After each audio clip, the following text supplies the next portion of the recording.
technical session of today's program on professional opportunities available in MSME credit facilities.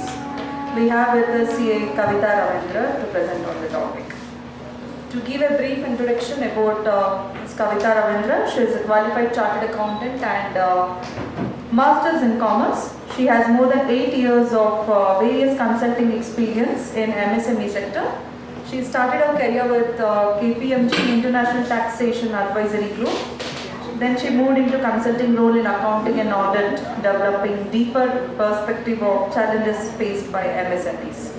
Presently, she is part of Astrawise LLP, a strategic finance advisory firm that focuses on startups and MSME that are in growth phase requiring funding as well as business finance expertise. With this very brief introduction, I wholeheartedly welcome you for today's program. Hearty welcome to you once again. Talking about the MSME facilities, the credit facilities available to MSMEs, I'd like to first acknowledge the MSME sector at large, the impact that the sector has made on the Indian economy and the huge potential that it has in terms of fueling our economy forward. As you can see on the slide, the sector contributes more than 30% of India's GDP and 48% of its exports. It is projected that these numbers are only going to rise. And it is generating more than 110 million jobs. This number is also on the rise. And there are more than 633 crore enterprises in the MSME sector. However, despite policy initiatives, despite the growth that we have seen from the 60s all the way until now, the sector does face many challenges. Initially, it was called just the small and medium industries. After a few years, the government realized the need to bring in the sector into the net and increase the definition and include micro industries within this. So it became the MSME sector. Since the last 15 years, we have seen a host of policy initiatives coming in and a host of special initiatives in terms of pumping in funding and credit facilities into the sector, including things like the credit guarantee scheme, etc., which has really boosted the sector per se. Recently also, they have widened the scope of the MSME definition itself, which has brought into it all the smaller units as well, and has made available, or more importantly, it has made available all the schemes that the government is providing within its ambit. However, as I mentioned earlier, there are a lot of operational challenges which the MSMEs face. They're largely unorganized. They suffer from asymmetry of information. Their data is all over the place. It is not managed well, especially because they don't have the guidance around this, and they are in an extremely dynamic environment. The MSME units are small and flexible, but slight changes in the outside environment bring about a huge impact on the MSME units itself. One of all of these factors has resulted in a huge hurdle in availing and utilizing credit facilities. The reason is because in order to avail credit facilities, we need to ensure that there is clarity in terms of cash flows, there is clarity in terms of collateral and many other requirements, which MSMEs are currently unable to provide. And because of this, the inavailability of finance, the inavailability of credit is one of the biggest hurdles that this sector faces today. If you look at this representation, it represents the overall credit supply to the MSME economy. If you look at the left-hand side, only about 10.9 trillion crores out of a total demand of about 69 trillion crores is serviced through the formal sources of finance. The formal sources of finance, which are our banks, financial institutions, NBFCs, government institutions, etc., various nodal agencies, etc. So the entire industry is largely financed only through the informal sector, which consists mainly of your chit funds, money lenders, and various close connects, as we may say, which consists of uninstitutional lenders, including your family, friends, family businesses, etc. So a large part of funds which is currently flowing into the MSME sector is from these unregulated entities, due to which the risk of defaults, the risk of requiring loans over loans is growing and further plaguing the sector. About 84%, as you can see, out of which comes from informal sector, is from the formal sector. I'm sorry, about 81% of the formal sector financing is actually coming in from the banks and financial institutions. Now, this could also be because most of the policy initiatives which are coming in through the government and others, nodal agencies, etc., are flowing in through the banks, which is your private sector banks, your public sector banks, as well as a few foreign sector foreign banks which are in this segment.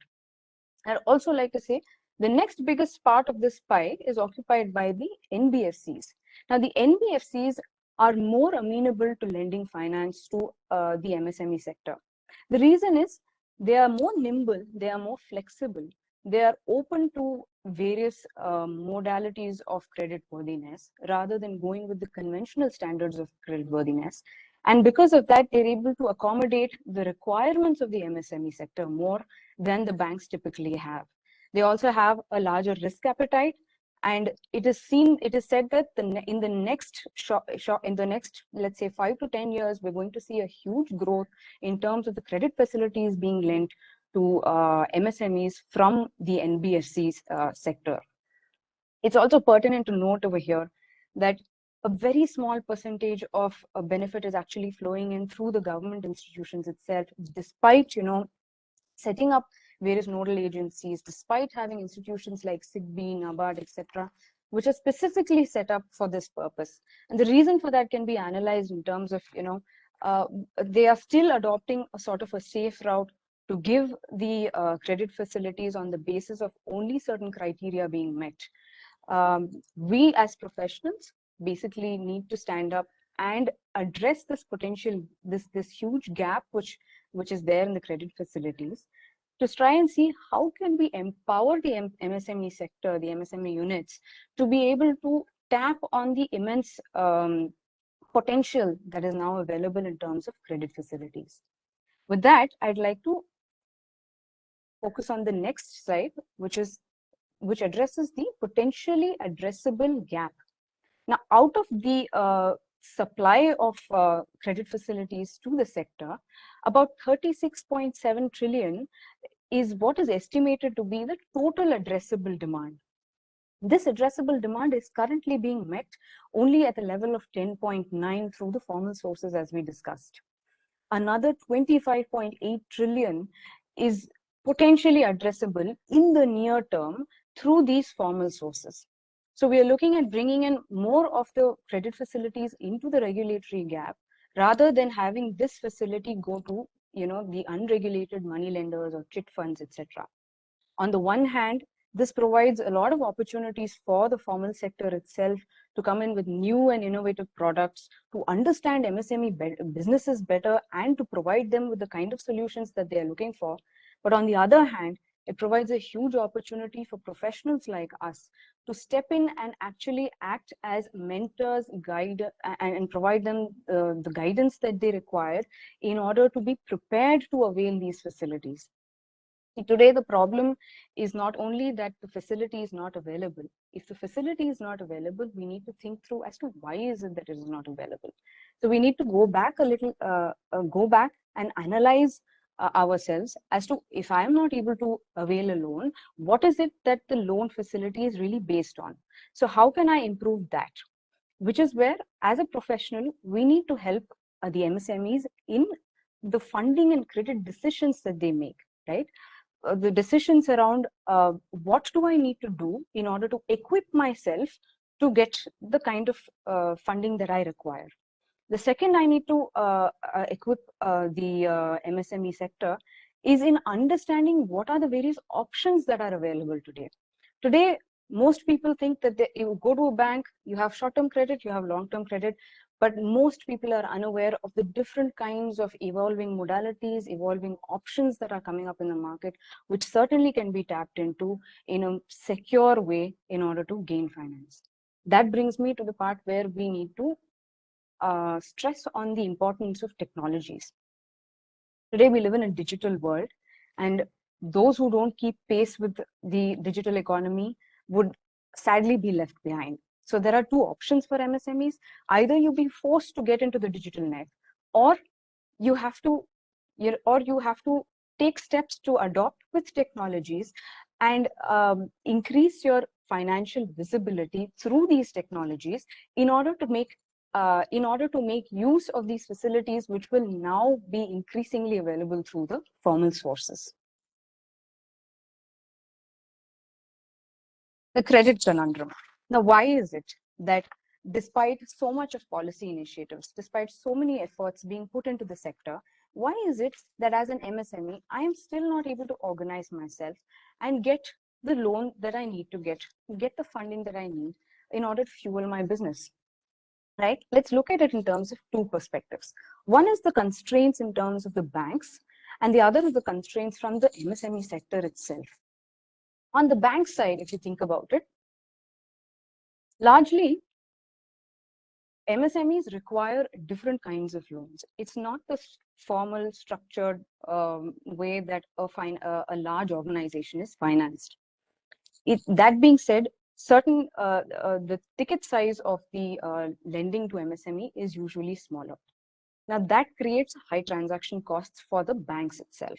It creates they still have to go through a lot of paperwork, reporting to RBI, a lot of documentation, evaluation, follow-ups, etc., in order to provide that facility. So it becomes a low income generating business for the bank itself. It creates low margins for them. Currently, banks do not have a very high risk appetite. They place their reliance mostly on collateral, and there is a lot of emphasis on the cost and security provided by the borrower of funds.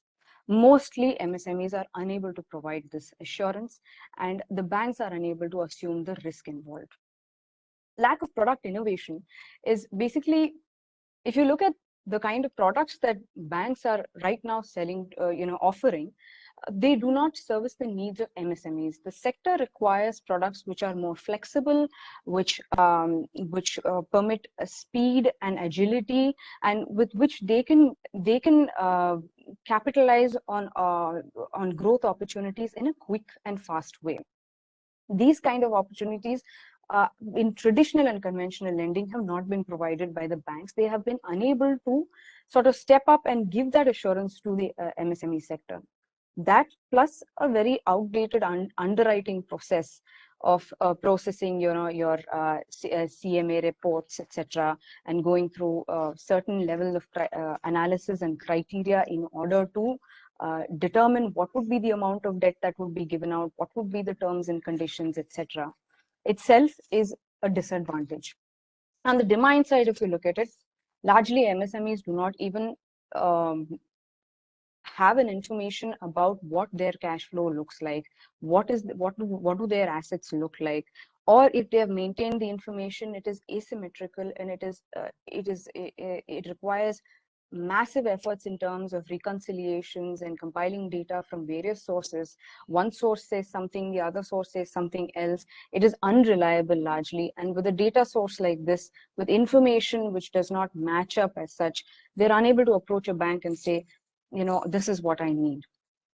Secondly, they're on the bank side, they do not want to accept a loan that does not have collateral. But on the supply side, on the demand side, if you look at it, it's more of a chicken or the egg story. I do not have the collateral to provide you, therefore I need the funds. Once I have the funds, I will grow my business, and then I'll have the collateral. But that's not how it works.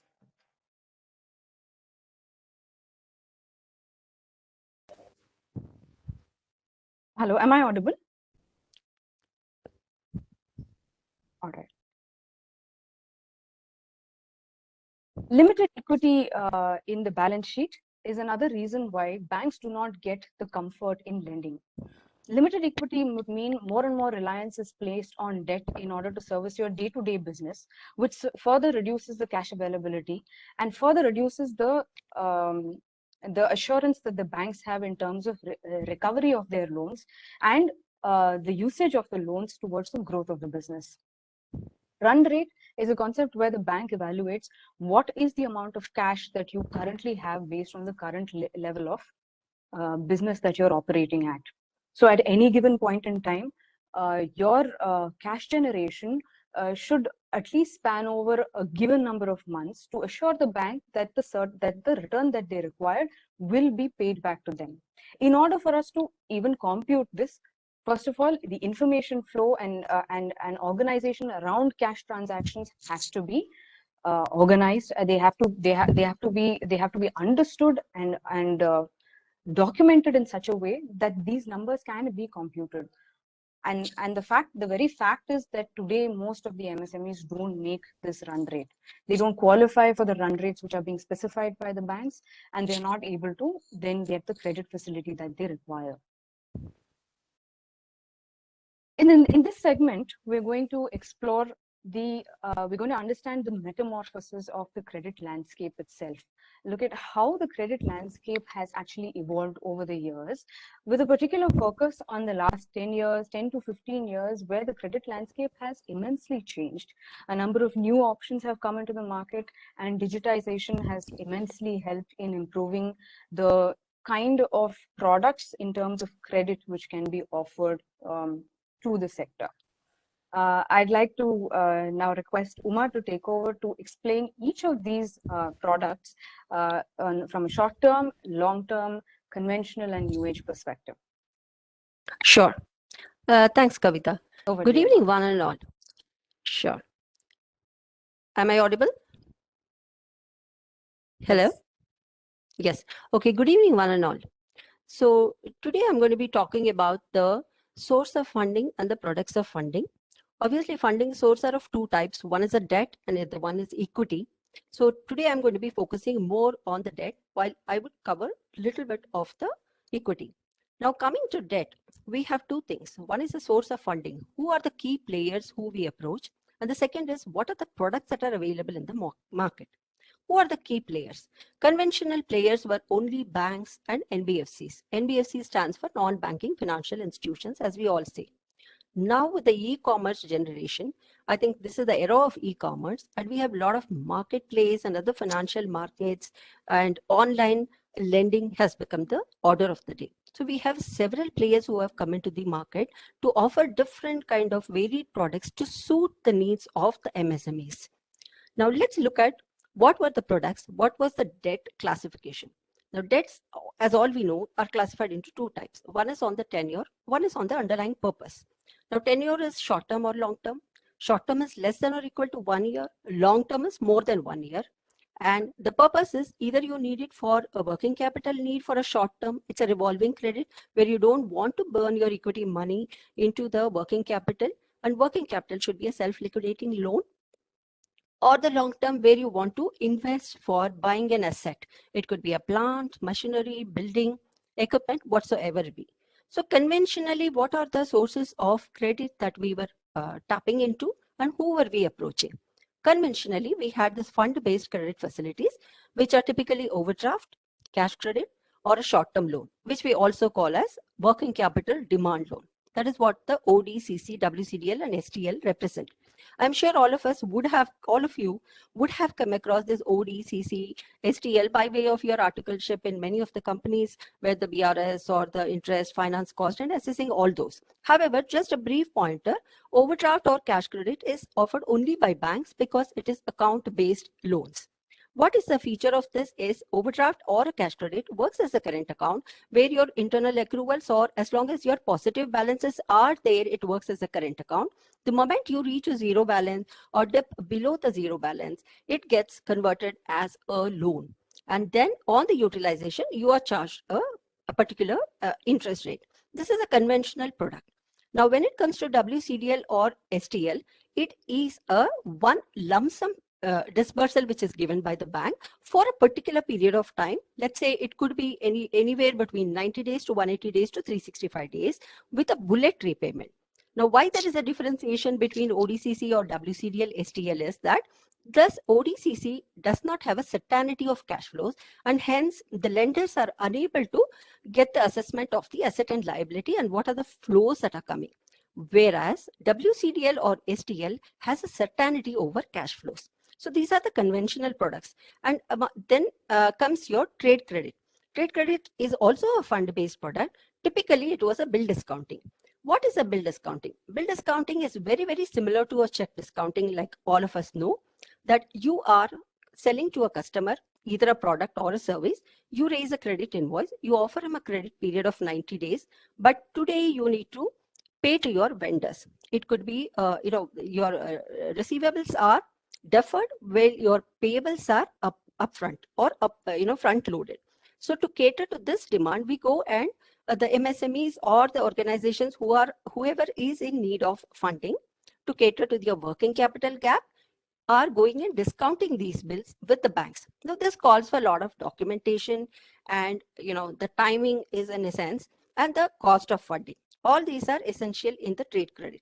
So now the current and there is one more conventional product for non-fund based instruments which were there, which is a letter of credit or a bank guarantee. Now, while trade credit bill discounting is a fund-based product, non-fund based is only a guarantee given by a bank for you to defer your payout. Now, letter of credit is nothing that you want to buy some heavy equipment from a vendor and he does not want to offer you a credit period, but you do want a credit period. So you are requesting your bank to open an LC so that your bank confirms payment to the vendor on compliance or meeting a certain obligations which are defined in this document. That is, your product is received and it's as per a PO, your all the documents like your invoice, bill of entry if it's an import, or the packing materials and the description of the products, everything is proper. Whereas the bank guarantee is given as a security or an obligation. A bank undertakes an obligation on behalf of an MSME if it enters into any contract with an external party which requires a certain amount of cash flow. A classic example is that you want to bid for a customer contract. The customer is big and he wants you to bid for a contract by paying a certain amount of security deposit, which is on returnable basis when you don't win a contract. Now, the security deposit is huge in amount and you do not want to, let go of your cash flow for that period of time. So you go and request your bank, take a bank guarantee saying that in the event this person wins the contract, this bank guarantee will get encashed. And in the event he does not, win the contract, the bank guarantee gets cancelled. So what happens? You are limiting your outflow by support from the banks. Now, these were the conventional products which were already existing for the short term. And on the long term, to buy your asset, you were getting into a term loan.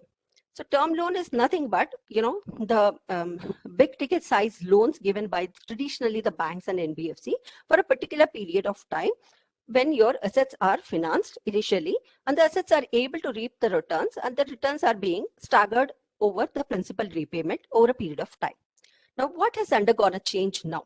Conventionally, you had a working capital gap, you had a long-term gap, and the underlying purpose was clearly identified. Now, in the new age, what has changed is that you may all be, e-commerce sector. The company is into a prepaid model. It is receiving on day one. It has a credit period for a vendor where you don't even have a requirement to pay to the vendors, but still you have a cash crunch. Why is it? Because for a client acquisition, you are investing heavily into a marketing spend. So who is funding the marketing spend? It's more, revenue-based expenditure. There are a couple of market players who are in the field who will fund you for these marketing needs. Why would they fund? You show a robust business model, show a historic track record that if I invest 20 lakhs per se, it's going to give me a return of whatever X amount of time in a growth trajectory in a period of 3 months, 6 months, 9 months. So this player, depending on your model, given the historic track record and the return on these marketing instruments, sets up, structures, customizes a loan product for you in such a way that on the revenue months, which are low months of revenue, you're able to pay a low amount of repayment to the lender. On the high month of revenue, which is when you are generating an incremental revenue, you can pay back higher installments to him. So these are the customized product he is offering. And in terms of conventional bill discounting, you can also get into LC bill discounting or factoring. These both are similar products where your customer invoices get discounted. But the only difference is these are off balance sheet item. When you take a bill discounting, bank puts a rider saying that I am discounting your customer receivable. Your customer accepts the invoice and pays within the defined period of time. Okay, your debt is cleared. In case your customer does not pay you on time, you will have to fund the account. So that becomes like a recourse to you. So what is the accounting treatment in your financials? Your assets sits on, your receivable sits on your asset side, and the bill discounting sits as a debt on your balance sheet. Versus if you look at a factoring is a product where you sell your receivables to your bank. Why would your bank or a lender or NBFC buy it? That might be your question. You have a customer who has a very good credit rating, who have a very good payment discipline, and is a well-known person, and he may also be your common client to your banker. In that case, bank is willing to shift the risk. It's called as a counterparty risk from you to the customer, whichever XYZ I would want to call it, not taking any names. So he shifts the counterparty risk and says that, okay, you sell your receivables. So what happens to MSME? MSME passes on the cash flow and credit risk to the lender, and thereby it becomes an off-balance sheet item where the receivable gets knocked off against the debt. This is a very interesting product, but we need to evaluate, explore, convince, negotiate with the customer as well as the banker. This is one point to be taken. Now, the other product of LC discounting. Let's say you do not have an appetite to give a credit to a bigger customer, but the customer is getting such kind of credit from other vendors. So you request him to help you or support you. So what happens, instead of you going and discounting or selling your receivables and convincing your banker, your customer does it on behalf of you, where he opens a LC on the bank and say on day 90, now I am letting my LC to be discounted by my vendor. On day 90, I guarantee to make the payment. Now here, the counterparty risk is shifted from the customer to the bank, and hence bank is able to take the cash flow and credit risk is passed on between the two banks. And hence this again becomes an off balance sheet for you, where your receivables get knocked off against your debt. This is another interesting product, but this you need to have a negotiating and a capacity with your customer and should be able to convince it. On the inverse, you have a supply chain financing. What is supply chain financing? The receivable financing are the LCD, factoring, and revenue-based funding. Supply chain financing is your payable funding. Let's say the same example. There is a big customer of yours, and he avails products from you.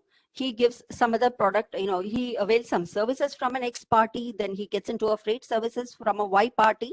So he has a chain of service providers to him. Now, all these are MSMEs. Now, everybody finds difficulty in severally, discounting their receivable invoices from a common party. Instead, the ABC or XYZ company, who is a big company and a customer for all of the MSMEs put together, opens a master agreement called as a supply chain finance agreement, where he involves his bank and all the other suppliers together and brings into the gamut of supply chain financing and says, look, all of you upload your invoices on the platform, which is on the platform or a portal, which will be given by the banks or the lenders. In this particular case, it's mostly the banks, because some of the NBFCs may not have the capability to, do the portal and sync the credit inflows and all that stuff. So predominantly it is banks. It is very much in vogue. So they open a portal, they make a platform available where a customer, where the MSMEs upload their receivable invoices of a customer on the portal, and the customer from the other side accepts those invoices. And the moment the invoice is accepted, the bank makes the payment. So this becomes, now there is a win-win situation for all. For all the MSME, cost of funding comes down because it is the customer's bank and the risk is eliminated. So there is a negotiation power. They are able to offer the credit period and still win the customer contracts. And the customer is able to get a credit period and hence leverage on his working capital. And bank gets a chain of customers and is able to get clientele, is able to increase his clientele, and his services cost comes down. So he's able to pass it on to the thing. So this is one of a very interesting product in a trade credit which has come up. On the long-term loan, there are two different products, which is a mezzanine debt or venture debt, where these days, e-commerce days, where there is all, based on tech and product, where the purpose of funding is also not just for asset purchase, it is more to invest in people and in product. So, they have nothing to offer as collateral to the bank. So the venture capital guys or a financial market or NBFC is willing to accept a share warrant. There is an equity kicker here. That is, you give some share warrants of the company, and the company, the lender is willing to buy this at a previous round of funding, which is at a small value, and eventually, take an exit at a multiple rate. So we can deep dive on this product, but this is very much prevalent on the long-term loan. And on the long-term loan, whenever you want to take an equipment, instead of taking funds and then, financing your vendor, you can as well, get into a finance lease or an operating lease with your equipment vendors. Many big players do this. What happens here? You're having a staggered repayment with your vendor itself. This is a direct arrangement between a customer, between an MSME and a vendor. And financial lease is features on the balance sheet, where operating lease doesn't feature on the balance sheet. It just has to be charged off as an expenses. The thin difference between operating lease and financial leases: operating lease, you're taking some equipment on hire, kind of a hire, like use base, for a particular period of time and give it back. On the financial lease, you agree to use the machine for a particular period of time, and at the end of the tenure, you agree a predetermined residual value at the time of entry into this contract and buy it back at a later point in time. And then comes a project finance, where, instead of any other running business, you are entering into a particular project, and that specific project you want to be financed. You build a project report, go to the thing. These are very prevalent for many of the real estate companies and, many of the project, like construction companies, like L&T and all these guys go for a typical project finance, where the project reports play a higher role. So I think this is the major shift that I would want to highlight, so that, you all are aware of who are the players in the market, how digitalization can help you tap different sources of the lenders in the market and different products that you should be aware of, and then suit your needs and accordingly, get the right loan and service it with a financial discipline. So I pass it on to you, Kavita, to take the other. Thank you. Thank you, Uma, for that detailed explanation of the various products. It's very useful indeed to understand what products are really out there, and what modalities are available today for credit, what are the evolving products coming into the landscape, and how these can be utilized in various situations, right? I'd also like to add on to what Uma has said, that the sector has been given a high priority sector status. This is a phenomenon which has been there since the 60s and 70s itself, but there were certain restricted sectors which were allowed into the gambit of this high priority sector. Yeah. MSM. Before closing.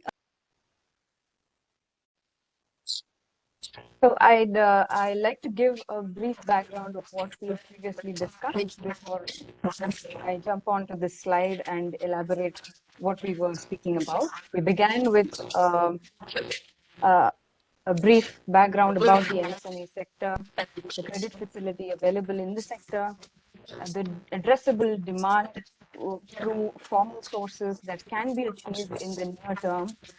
And how this can be achieved is what we began talking about. Prior to understanding how this gap can be achieved and the opportunities that it presents for professionals, it's important to understand what are the kind of instruments being offered in the market today, what are the conventional instruments, the traditional instruments of debt, credit, and also equity, and what are the new age instruments which are being offered in the market today. So Uma, my colleague, touched upon those aspects previously. We spoke about the new age instruments as well as the conventional instruments. The way the market is evolving, especially in the last 10 to 15 years, and this is primarily because of an increasing digital influence, right? So we are looking at transactions being more visible because of the whole digital influence. May I just, I think there is an echo coming. If somebody can handle that at the background, I'm unable to, I'm getting my own voice back.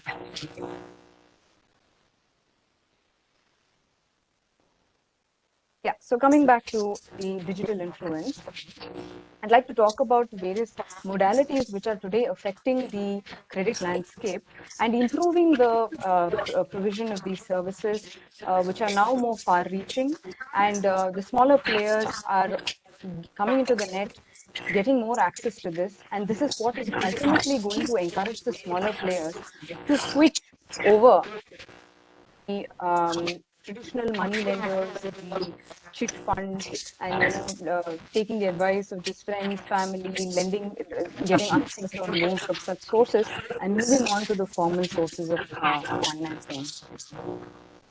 We have a number of mobile platforms today which act as aggregators, which bring sellers, providers of finance and the seekers of finance on the same platform. Uma talked about traditional instruments, conventional instruments, as well as new age instruments. I'm sorry,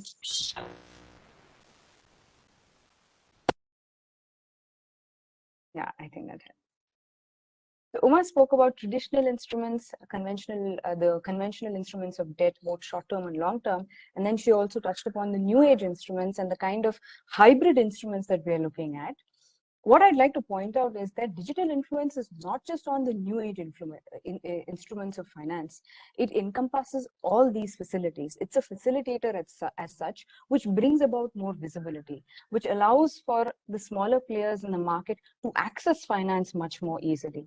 So online marketplaces, you're seeing things like P2P lending, which is called peer-to-peer lending.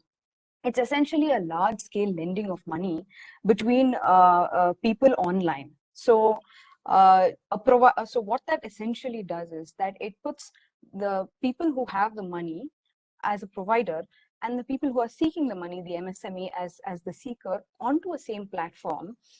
It, in a sense, puts the economies, gets the economy's wheels running, because India has a huge potential in terms of savings. When these savings are channelized through these online modalities and made available to the MSME industry, which has a huge untapped potential, the repercussions will have a ripple effect. Right, it'll provide better, faster, and easier finance to them for short-term and quick action in their projects, and it's bound to revolutionize the way business is also done.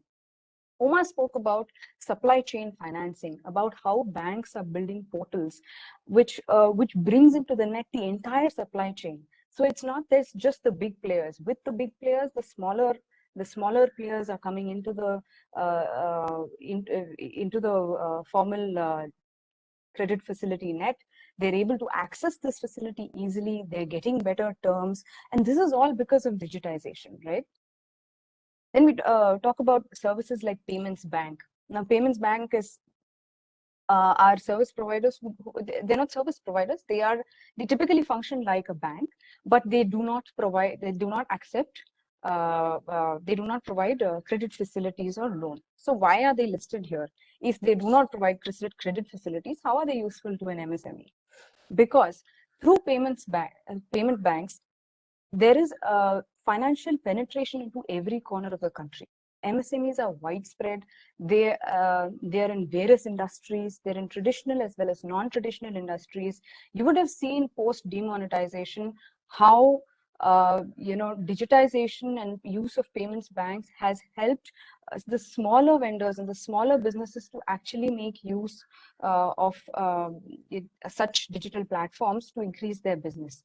What this now says is that in the future, or even as it is, as we speak, these things are happening where various fintech NBFCs and these providers of finance through online portals are then going to channelize their funds through these payment banks to make it available to these players at a quicker pace, as and when they need it, at competitive rates, and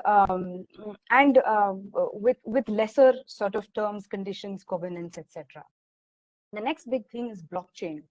I'm sure you've all heard of blockchain accounting, the technology, the revolution that it's bringing about.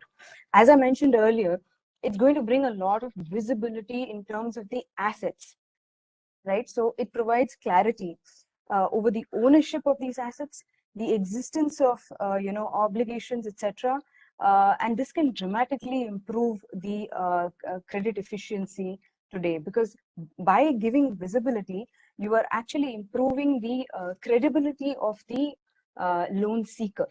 If my credibility improves, if I'm able to prove to the lender that yes, I do have the cash flows, yes, I do have the assets, and here are certain alternative ways in which you can assess and gauge my capability to survive and pay and honor the debt, it improves the flow of finance into these entities as well. So we have just, I think, seen the tip of the iceberg in the last maybe 5 to 10 years, and a lot more revolutionary changes are definitely going to touch the smaller, especially the micro and the small units, which are actually the units if you look at the MSME sectors, which are in great need of credit and are unable to source it. So we talked about the how can I prove my credit worthiness, right? Traditionally, we talked about earlier that only 10.9 trillion crores out of the total demand of about 69 trillion crores is today serviced by the formal sector. And we spoke about the credit conundrum, which is, why is it so difficult to get credit? One of the reasons was that the banks have a very rigid way of assessing your credit worthiness, right? They would look at, typically what is done is your collateral becomes the centerpiece around which debt is structured. So if the bank gets the comfort that, okay, you have assets, and then these assets are going to grow in a certain period of time, and within that period, you will then have the capacity to pay back the loan. That's what gives them the assurance to be able to give you the credit facility. So if you look at the conventional way in which credit assessment was done, things were more historic. I would look at the company's history. I would look at how it has performed in the past. What are the assets, etc., that the firm has, that the company has already acquired. I would have to look at the company's credit rating overall, and I'd go through the financials of the past years, the current year, the income tax returns, and threadbare analyze all of these to ascertain whether this company is in sound position to avail this facility or not. In terms of vetting, the company profile, the company and the key personnel of the company would have to undergo KYC, and there would be checking the past payment track record. How have you paid the debts that you have already taken? How regular are you with principal and interest payments? What is the level of default, etc. And as I said, the collateral which we talked about is hard collateral, wherein you're talking about the company's physical tangible assets, right? So a lot of emphasis is given on that. Based on all of this information, a CMA report, which is a credit monitoring assessment of such, is done, wherein you analyze the balance sheets, the P&L over the past periods, and you assess what is called the maximum permissible bank finance. And typically this would be slightly negotiable, but the bank would, based on all of this information, say that this is all the finance that I can provide you. Or if you do not meet the criteria, then the bank would refuse you the loan. Alternatively, today, there are so many other modes which are being adopted by other institutions and even banks increasingly for different kinds of products that are being offered. NBFCs increasingly, even fintech NBFCs, are actually tapping into these alternative methods of credit assessment in order to evaluate, is this client really worth what they're claiming to be? Is there potential in this business? Is this business going to grow? There are other ways of knowing, rather than just sticking to what are the tangible assets, what are the collateral you can provide me. So today, when a business is evaluated for creditworthiness, it's not only the company history, but the overall company's profile which is looked into. You also look into the profile of the promoters. What is the history of the promoters? What is their CIBIL score? How have they performed, maybe, say in other ventures of theirs? How is the, what is the viability of this business? Suppose I have a great business model, which all the signs point towards the fact that there is no way that this business would not do well given the environment that it runs in. There are better ways of assessing it, right? So you look at who are the investors who have invested into this business, who is the key personnel who have put in their money into this business, why have they put in the money into that business. Today, investing is something that goes through a rigorous process through due diligence, etc. And from our personal experience, we know the level of depth that they go into when they analyze these things. So credit facilitator providers of credit are also increasingly relying on the profile of the investors also to analyze whether the company has potential or not, or whether the company has credit worthiness or not. That becomes another factor. Then comes the company KYC, similar to earlier what we spoke about. Instead of only looking at your ITR and your financials, you're now looking at bank statements. Data is now available digitally. So if you look at your GST returns today, within the GST net, everything is tracked, right? Everything is connected. So there is more visibility in terms of data, in terms of transactions, past, present, everything, right? And who are your through your GST, you can even know who's the vendor, what is the vendor base like, what is the business size like. It gives a lot more perspective in terms of how good the business is doing. Collateral, instead of just hard collateral, it's now soft collateral, which means that the personal profiles of the promoters, etc., the personal guarantee of promoters, etc., also comes into the picture. And increasingly, there is a focus not just on your assets, your tangible assets, but there is a focus on how your cash flow is looking. What is your cash flow forecast looking like? What is the potential, investment that is going to come in? What is the cash generation in the company? What is the cash expense? A detailed analysis of all of these aspects is actually required today to analyze whether or not the company really matches up for creditworthiness. And in terms of professionals, these are the features that we should be sort of keeping our eyes open for. We should be analyzing these things. We should be, first of all, making our, the MSMEs ready for this. Are you ready? Are you ready to project that, my business is ready for extra funding? It starts there. Opening the eyes of the MSME itself, not just to the products and the modalities available, but also the ways in which these can be assessed, the ways in which I can strengthen my my own sort of credibility by making such transactions and cash flows become more visible, right? So this is an interesting study on the same lines that I was talking about, which shows that which shows the asset combination held by Standard & Poor's top 500 total assets. So if you look at the asset profile back in 1975, intangibles was a very small part of the entire asset class. And so debt facilities were structured in such a way that I would give more value to your tangible assets. If you have tangible assets, then I know that, okay, this business is okay and the credit worthiness is okay. And not much of importance was placed on the intangible elements of business as such. Today, the world has changed. It's gone literally upside down. If you look at the rightmost brick in 2020, it is more than the complete opposite of what we saw in 1975, where 90% of assets of these bigger companies is in the form of intangibles, and only 10% is through tangibles. So naturally, if you go towards a credit provider who says, I will only look at your tangible assets, you are unable to showcase to that provider what really your business can do, right? But that being said, these intangibles, there needs to be a way to bring these intangibles on paper, right?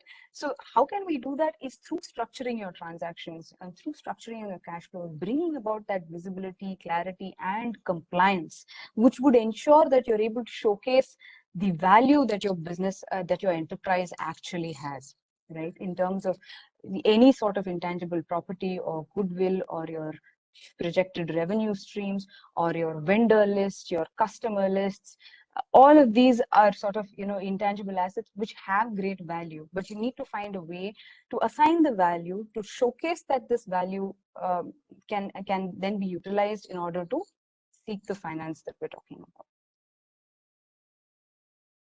So as I mentioned, an important requirement is not just to know what are the facilities, what are the options, who are the service providers, etc., but it is also to be prepared to avail a loan facility. So there are certain evaluation criteria that all banks, financial institutions, etc., typically use to assess, to give you the loans. They're based on certain terms and conditions. What are these loans? How should they evaluate? What are these terms and conditions? How should the evaluation of these terms and conditions be done? Is what Uma is going to take us through in this slide. Sure. Thanks, Kavita. So many of us just relax as soon as a loan or sanction and a term sheet is received. I would like to say no. This is the time. The most your efforts, whatever has gone in, should pay through results, and you should be more vigilant on what are the terms at which we are getting this sanction. Whether it is an achievable thing, whether it meets the business requirement. This is what you need to see. Topmost on the chart is cost of funding. Of course, anything comes at a cost. What is the cost of funding? It could be a rate of interest. It could be a processing charge, which they are charging heavily as upfront. It could be a cash margin, they are insisting on for giving a certain amount of loan. So we need to be very, very vigilant of what is the cost acceptable, do some benchmark for a typical size of industry. If they were to get from such a loan or any other loan, from such a lender or any other lender, what is the benchmark rates? What are the benchmark reference rate at which short-term loans are pegged into or long-term loans are pegged into? So this is something somebody has to, we professionals have to have a careful look.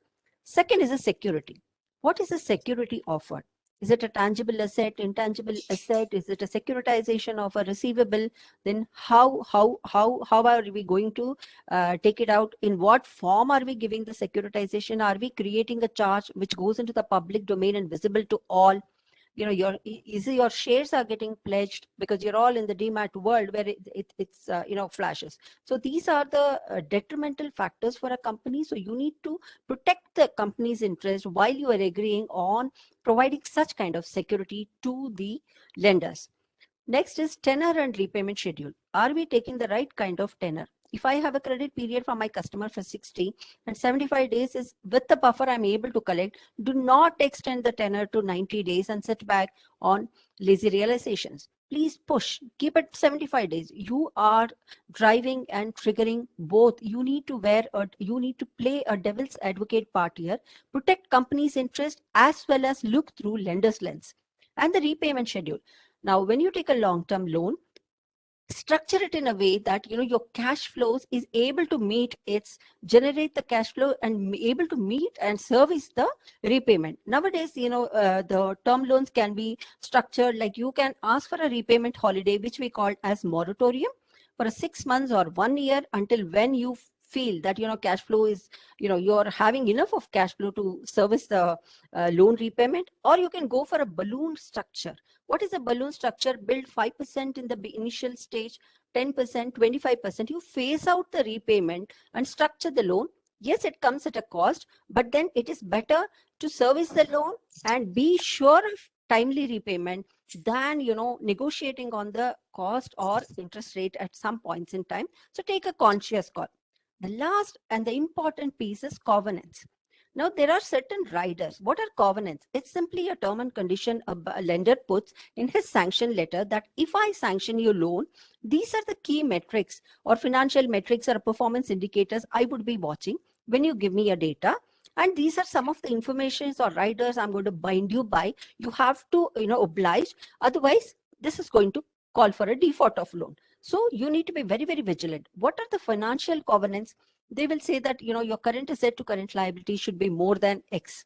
So what is an acceptable? Yeah, it is more than 1, 1.5, 2. They take their own comfort, lender. They can say 2. If your company is not in a position, please negotiate. Ask for 1.33, which is the standard minimum.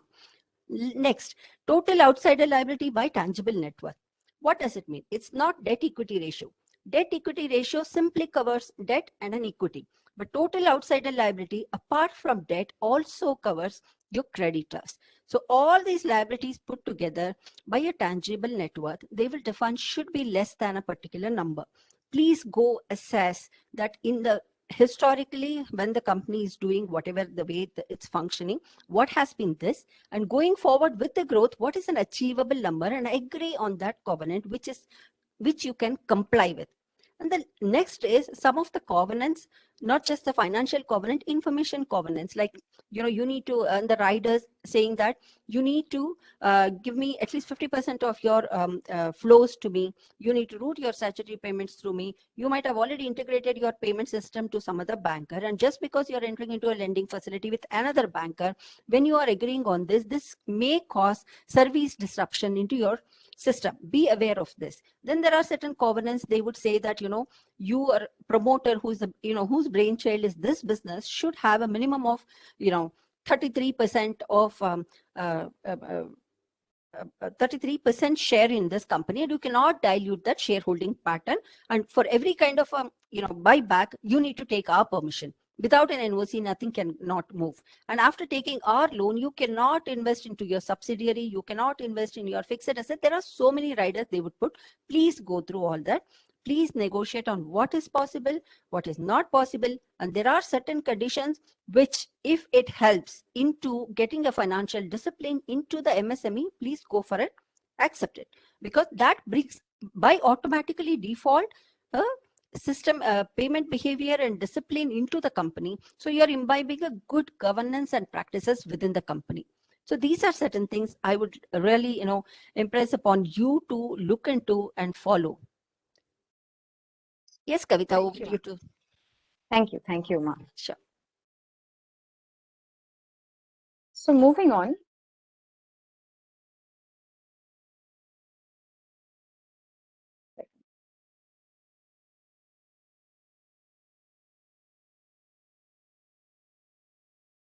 So typically, in the traditional scenario, there used to be someone whom we can just call a debt consultant. And typically the role of a CA or a professional when it comes to providing, facilitating credit facilities for be it a small or a big business used to be fairly limited. The business would approach the CA or the debt consultant, as we may call, and that consultant would then reach out to certain known contacts, which is the known circle of the local bank or the bank that you are operating with. The bank would then demand from you a project report to be submitted, which would require the CA to prepare draft financials and look at various computations and prepare the credit monitoring arrangements, right? So this report would be prepared, and from this report would flow the maximum permissible bank finance limit, which would then be computed, negotiated. An initial round of vetting of all of these documents would be done, And then it would be assessed whether the loan can be given, how much can be given, negotiations would be carried out. Now, this is actually a very small piece of the entire jigsaw, right? It is a very small piece of the services, potential services that somebody in a professional capacity should be able to provide to a business. Um, uh, Traditionally, it was not possible because the credit facilities itself had not matured to a level where more can be done. But today, the scenario is not the same. We have to find a way in order to be more than just an intermediary and start from the beginning, to start from a place of making the industry, the business players availing credit, aware of what they stand to gain by adopting a compliance sort of framework, by adopting the habit of being more structured with their information, with their cash flows, with the recording of financial information, and with the visibility and transparency in terms of reporting all of this. It is only then that they can move on to actually dreaming about getting more credit, the kind of credit that they require. The entire approach towards credit has been the corollary, where you say that this is how much funds I require, as opposed to saying this is what I need to do in order to acquire the funds that I need. So then what should the approach actually be?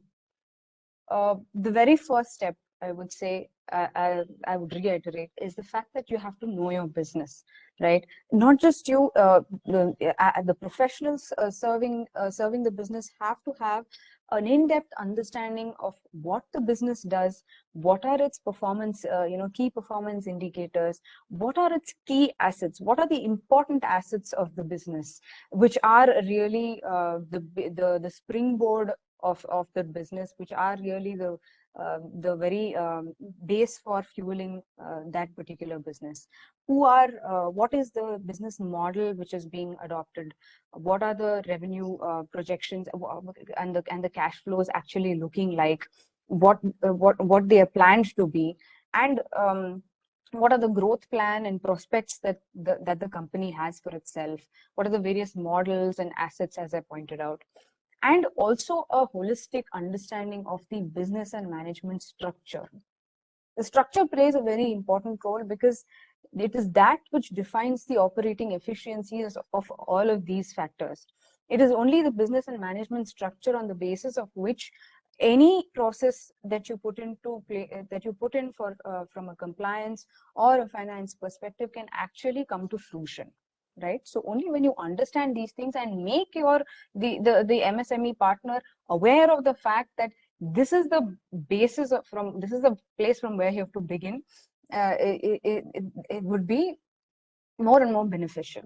So then we come to, how do you then approach this entire jigsaw puzzle, as we talked about, right? First, we address the why. Why is it we talk about the MSME credit need? What is the credit need? Why do I need credit for? Do I need it for short-term financing? Do I need it for long-term financing? If I require short-term financing, what kind of short-term financing would I need? Would something like a bill discounting work for me, or do I need to go for something like a factoring, etc.? Is then the next level. You assess the MSME need in terms of the overall assessment of what is the short-term, medium-term, and long-term requirement of funds based on a sound business plan. And then you come to evaluate what are the products that match up to this need. What are the various products? It need not always be one product. You don't have to necessarily approach one bank and say, I need a term loan for so much because this is my project. Today, we have so many options, so many different combinations which give a different portfolio of risk and interest costs for you, that once the need for credit is properly assessed, then automatically the required products, the kind of services that would actually help me get that, would fall into place. So an assessment of these products, what would that require? That would require for the professional to be well versed with what are the products in the market, which is why We had Uma take us through all of those products in brief and understand what really is in the market today. How can we leverage on each of these products to serve the unique need of each business, right? Once we have evaluated the products, we then look at what are the marketplaces. Do I go to a bank? Do I go to an NBFC? Do I go to, do I go for a government scheme through a nodal agency? Or do I, am I ready to take on the risk of, let's say, an unconventional source, right? Am I willing to go onto an online platform or something of that sort? This typically would be done in tandem with evaluation of the products itself. It is not in watertight compartments that you evaluate this. It is typically done together, but this is how it flows.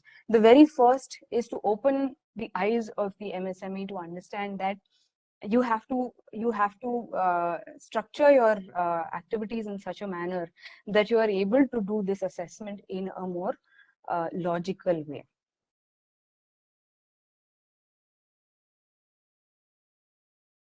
So one of the biggest problems that the sector faces, and I would not say just the sector, many startups, many new businesses are plagued with this problem, is that cash comes in and then it goes out for a certain other requirement, which means that the borrowal that is being made is not being utilized for the purpose for which it was borrowed. Short-term loans being used for long-term purposes, long-term loans being used for short-term purposes, no visibility in terms of funds flowing in and flowing out. This creates, this actually reduces credibility. Instead, what we must advise businesses to do is to identify transactions, structure and monitor fund flows, and these can be achieved in ways, in simple ways of having a dedicated bank account or a particular type of account for a particular purpose. For example, even now when I think the RBI has a mandate that whenever a loan is given to an entity, it first is parked in an escrow account, and only after the necessary sanctions, etc., are done, or does the money flow out of the escrow account in the proportion that it is supposed to flow out. Similar to that, businesses should adopt this strategy where the funds which are earmarked for a certain purpose are utilized for that purpose through the structuring of these transactions within the bank, within our bank accounts, our books, and that the signatory, that the authority matrix that we have around all of this is strengthened. So authority matrix, I mean that who sanctions, dispersal of cash within the organization, who sanctions a certain type of expense to be used for a particular purpose, these checks and controls need to be in place before we can, because it is essential to ensure that cash flows are then properly tracked and generated. This is what gives visibility, and this is what ultimately gives confidence when it comes to availing that credit facility. Improving internal controls, like I talked about the authority matrix, there needs to be a practice, a policy within the organization to have a robust compliance framework. This not only means in terms of structuring cash, etc.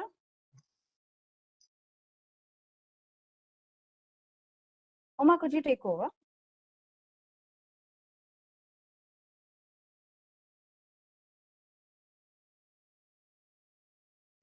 Sure.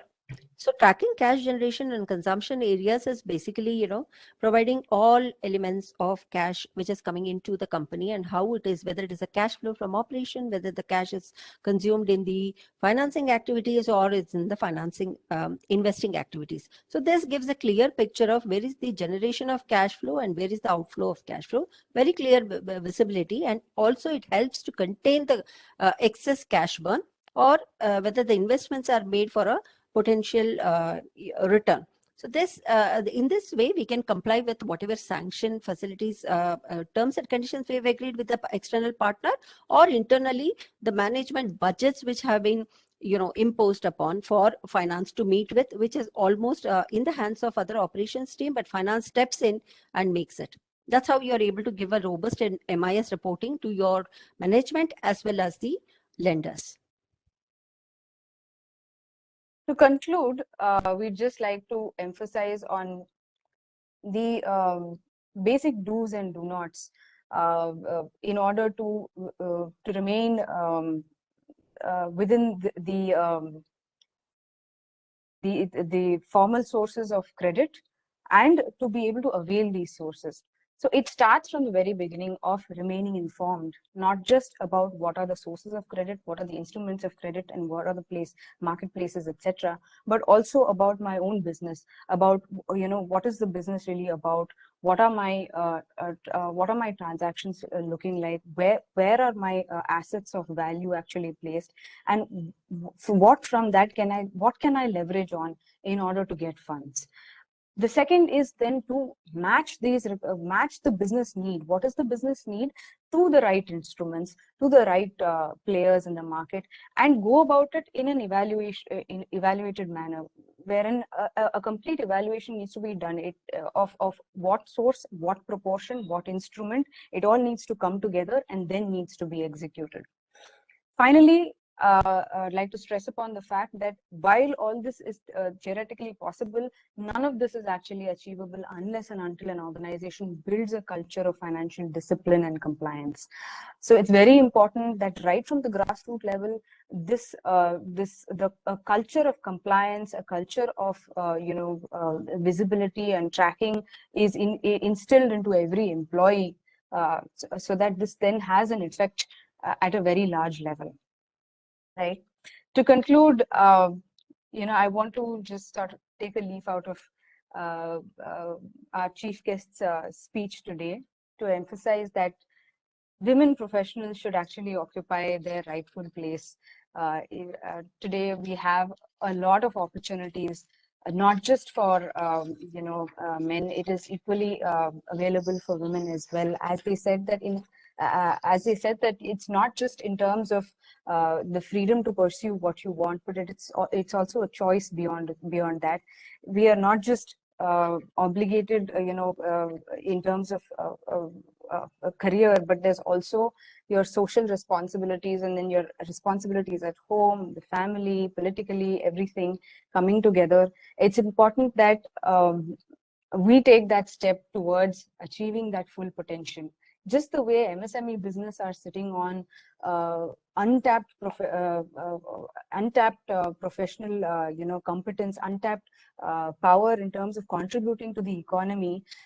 There are professional women, there are women who are equipped to render a host of services, and that is largely, I wouldn't say untapped, but more and more women should take up that opportunity to be able to really realize what our true potential is, right?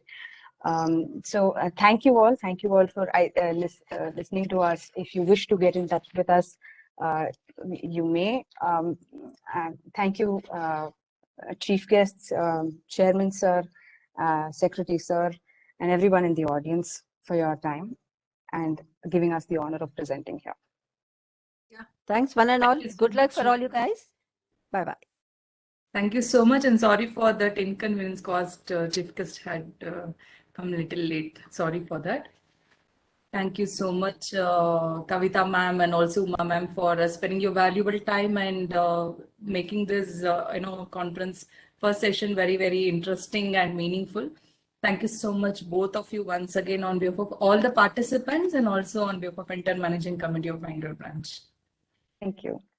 Any questions is there in your chat box, ma'am? Can you check?